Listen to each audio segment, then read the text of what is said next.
অহা কালিলৈ অৰ্থাৎ মঙলবাৰে অসমৰ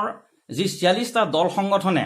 অসম বন্ধৰ আহ্বান কৰিছে তাত আমি বিশ্বনাথ জিলা কংগ্ৰেছে পূৰ্ণ সমৰ্থন কৰিছোঁ। কিয়নো এই অসম বন্ধৰ দ্বাৰা বিজেপি আৰু RSSৰ চৰকাৰক আমি বুজাই দিব লাগিব যে হিন্দু বাংলাদেশী অনাৰ যি চক্ৰান্ত তেওঁলোকে কৰিছে সেই চক্ৰান্ত আমি উফৰাই পেলাব লাগিব। অহা ১৭ নৱেম্বৰত তথাকথিত কেইটামান বাঙালী সংগঠনে হিন্দু বাংলাদেশীক অনাৰ বাবে যি গণসমাৱেশ গুৱাহাটীত আয়োজন কৰাৰ যোজা চলাইছে সেই প্ৰচেষ্টাক বিফল কৰিবৰ বাবে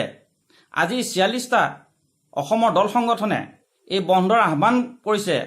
আৰু সেই আহ্বানৰ প্ৰতি আমি বিশ্বনাথ জিলা কংগ্ৰেছে পূৰ্ণ সমৰ্থন কৰিছোঁ। চৰকাৰে জইণ্ট পাৰ্লিয়ামেণ্টাৰী কমিটিয়ে অসমৰ ৰাইজক কৈছিলে যে তেওঁলোকে অসমৰ প্ৰতিটো কোণলৈ যাব আৰু অসমৰ ৰাইজৰ মতামত পুনৰ শুনিব, কিন্তু তেওঁলোকে সেই প্ৰতিশ্ৰুতি ৰক্ষা নকৰিলে আৰু দিল্লীতেই তেওঁলোকে সেই শুনানি লোৱাৰ বাবে যোজা কৰিছে আৰু সেই তাৰ প্ৰতিবেদনৰ ভিত্তিতেই আগন্তুক